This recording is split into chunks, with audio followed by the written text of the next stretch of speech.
that it would take Rio's tourism industry I saw that today. Where did I see that today? recover. However, Pablo Sabala of Brazil's Tourism Operators Association sees the sector adapting. I've had so much bullshit the last 4 days.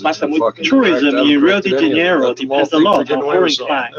Right now, we are receiving zero international tourists. But on the other hand, Brazilians are choosing Rio as their destination, so hotels are receiving a lot more Brazilians, the foreign tourists this year.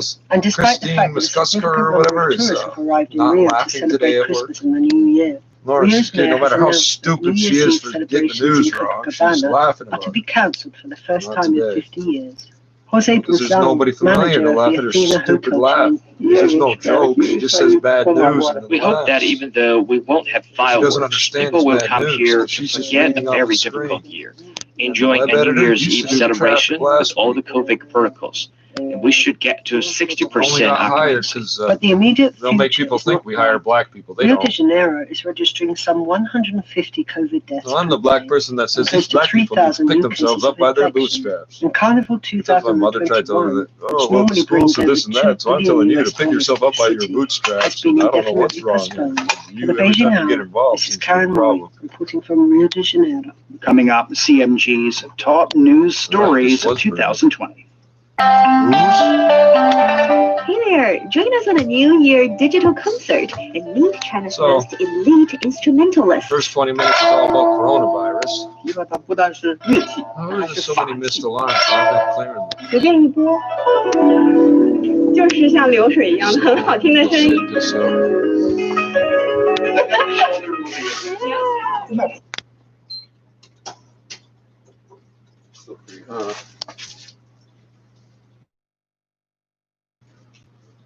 Come on, dickhead.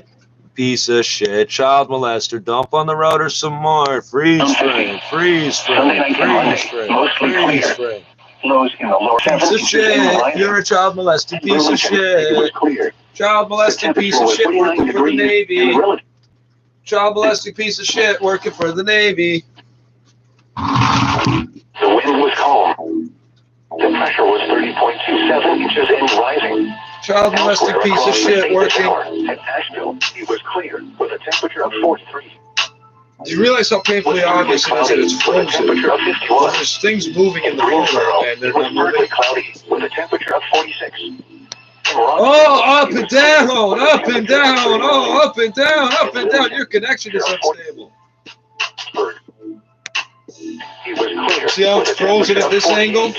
And then it's frozen here, and then it's frozen here, and it's frozen here. No, you can't see that, but I can. Because you can't see anything other than what's being, anything other than what's being streamed.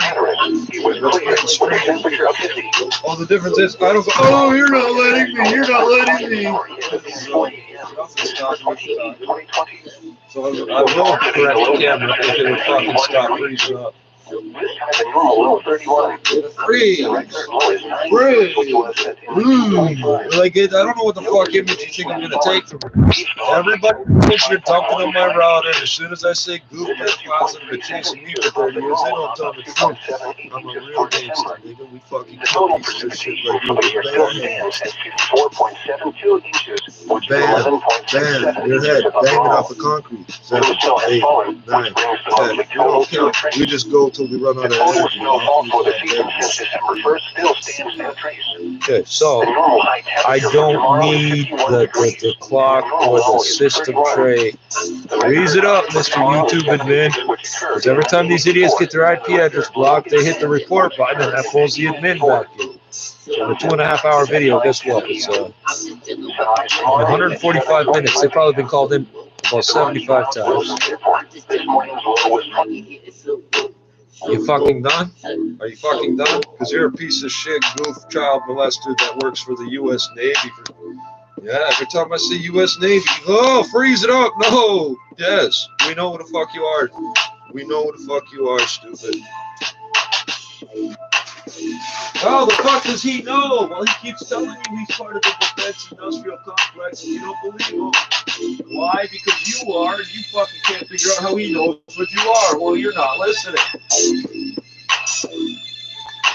So I don't know if we had 11 minutes, and now we have to, whoa, up and down. Now I can't see the clock. It looks like we got 4 minutes. But I can't see the clock, but it looks like we got 4 minutes. I'll keep repeating it. So without a clock on this screen, it looks like we got 4 minutes left. 11. We've been at this 7 minutes, bro.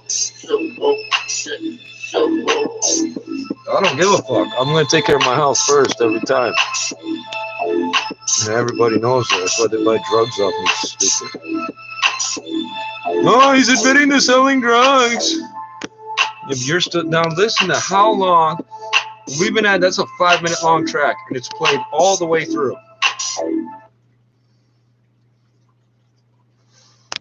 Come on, up and down, and the music player, the viewfinder.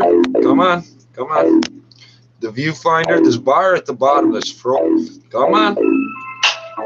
You're hitting the music player, the viewfinder, and the system bar all at the same time, and you're going from one to the other like it matters.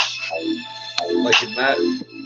Like it matters, but it doesn't. Now we're back to the YouTube admin delay. Why does he keep saying that? Well, because nobody else could put us on a 2-second exactly delay. There's no reason for that to exist. Why did they let us see that? So we'll know who the fuck's actually harassing us. So we won't email them about how they're not doing anything about the pedophiles. Well, they know whoever's reporting videos for pedophilia that don't have pedophilia in them, the person reporting is a pedophile. They know it because they deal with the U.S. Navy in Trippz for a long fucking time, man. Oh, up and down, man. I can't aim the mirror if you please the viewfinder, bro. Jesus Christ, bro. Up and down. Well. So you saw that big gap of whiteness there. Now the bar is gone. Does anybody need further proof? No, nobody does. So I'm going to pull that up again because I just want to know how many minutes you were fucking around. And you didn't stop. So I need to see the clock. Oh, well, now we can't access the menu. Okay. I'll just wait for you to do it 20 more times because you will. Because you're a retard, goof, piece of shit sailor boy. No, Navy boys are not all gay. What they all are is child molesters, and you know that. That's why nobody lets you near their kids. Oh, they got a girl in every port. You know, so they're always telling that to a bunch of dudes at each port. You never see them going off with any girl at any port. Right. Like the Stockholm Syndrome. Oh, if I could be a better victim, he would love me. How come he doesn't love me like he used to? I'm not going to do anything until you stop, dumbass. I'm not putting it back on the radio show, nothing.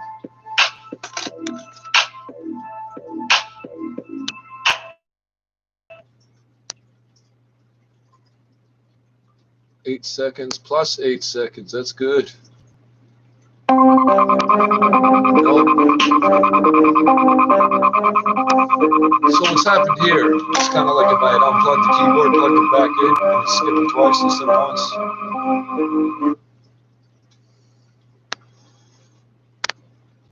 I don't give a fuck about CRI. Why would I? You idiots you've been jamming up Okapi for 3 fucking months. To the point where it's a fucking joke. Oh, I stopped trying 7 weeks ago, so it's 12, about 8 weeks in, I stopped trying. That's about 6 weeks ago. But you still dump on it, because every time it comes, the alarm comes up at those hours. Oh, let's flip the fuck out, and the same shit you're doing now. So I lied. Let's see what's on. Oh, okay, it doesn't work now. Yes, it does. No, it doesn't. Okay. Wow, you're a retard piece of shit, child molesting sailor boy ass. Can explain this to your WHO about countries have access to COVID-19 vaccines. China media groups top 10 international news stories of 2020. Oh, man, he said English. Oh, man. You've got one control. It's tap and swipe. Impact and shape China and the rest of the world. This is the you're not a hacker. You don't have a keyboard and a trackball. You're not a hacker. Shane Bigham with you on this Tuesday morning. Still to come in business, Asia's largest. Please keep showing me with my eyes closed. That's the other trick. Let's freeze the viewfinder so his eyes look closed. And the 8 times in a row you do it when my eyes are still open. New Year concert. Yeah, it's hilarious. There are a number of ways to That's how we know contact us. when it's a Talk to us on fucking Twitter at China Plus News or log on to Facebook, China Plus News, for more news, videos, and analysis. Now checking the day's headlines. Leaders of China and Russia have spoken I don't know what you're on the phone fucking doing either. exchanged good wishes for the new Freeze year. it for 2 Xi Jinping seconds, spoke frame by frame. of bilateral cooperation I don't know what you're doing on the either. COVID-19 pandemic. Next year marks the 20th anniversary of the China-Russia Treaty of Good Neighborliness and terms of cooperation. He called on both sides to push bilateral cooperation to a higher level. Vladimir Putin said that he hopes the two countries can continue to support each other on issues of major concern. 8 seconds plus the Strategic second. coordination and cooperation. Yeah, freeze in it up because international my affairs. eyes are sort of looking this way. The World instead Health of here at Organization your has vowed mouth. to It's ensure sort of that looking all this way. countries Yeah, keep across the freezing it world up. have access to coronavirus 8 vaccines. seconds plus WHO one for you Director to see General what you're- Tedros Adhanom Ghebreyesus praised the He said he scientific wasn't gonna achievement play which it. has made vaccines created in under a year. And in recent weeks, safe and effective vaccine rollout has started in a number of countries, which is an Safe and incredible effective, scientific comma, achievement. vaccine This is rollout, fantastic, comma. but WHO will not rest until You said those in comma, need not everywhere communist. in all countries have access I thought you to said the new non vaccines commune. and are protected. He was speaking at the agency's final press conference of the year. Regulatory Which authorities in Europe, couldn't the hear UK, because of the the 8 US, and second several ping time other of dipshit nations in have the Navy. approved the emergency use of the Pfizer So BioNTech no matter where the vaccine. fuck you are, Tedros warns that there may be new challenges in they're combating the making it so you virus get in the same ping time no matter 2021 where. as countries like the UK battle a highly contagious variant. At present, we're working closely with scientists No all matter over where the you are world on Earth, to better understand any and all changes to the virus and how these changes affect its ability okay, now it's going to go to down. spread or 3, make 4, people 5. sick, or any 6, 7, potential 8. impact on available tests. What did I say? treatments, What did I and say? You see both vaccines. my hands, He right? was encouraging other nations It's to an 8 continue second ping testing time. in order to discover any new variants of the virus, and stressed that countries should not Oh, be what happened to the punished for clock and sharing everything? the You brought it back results. for a second. Wuhan has Keep started doing the that, and sometimes emergency it brings use it of back. You said COVID-19 vaccine 132. candidates. The It's off by a vaccinations minute. target key groups of people aged between 18 and 59. Those So if your receiving the retard vaccine ass is need to take finished, 2 shots with an interval of 4 weeks. Since October the 1st, I Wuhan haven't pressed reported anything around yet, 40 dipshit. cases of imported COVID-19 infection, including Your dumb ass keeps trying to jam things up to psychologically bother us, and it don't bother us. And it bothers you that it don't bother us. Why? Because you are what we say, a bunch of goof child molesting pieces of shit that have been chasing us since we were small children in the 80s. How old are you? How old are you? 60 something, right? So you're about 21, 22 when I was born. So you're getting mad. Stop to jam it up. We don't want them to hear.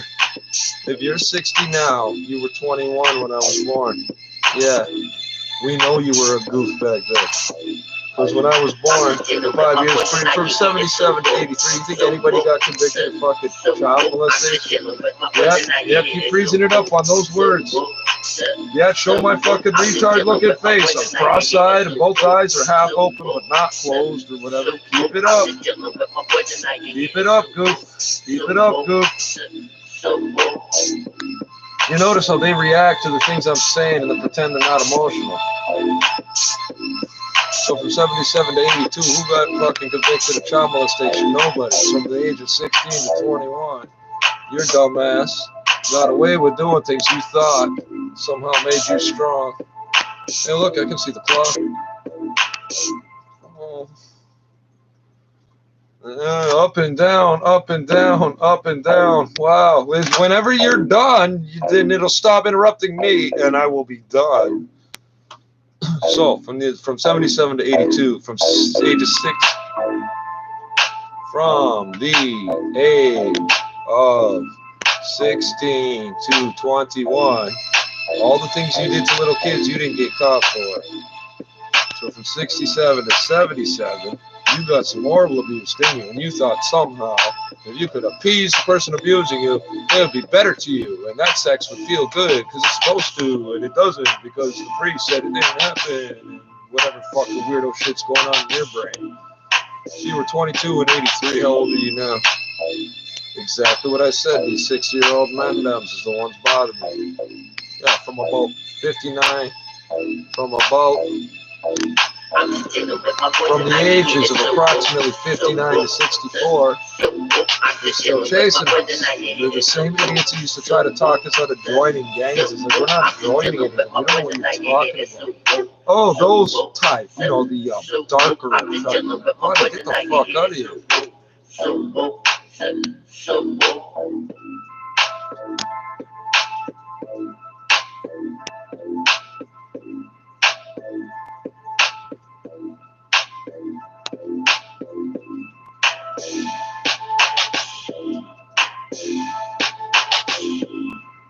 Oh, there you go. I was waiting for you to do that.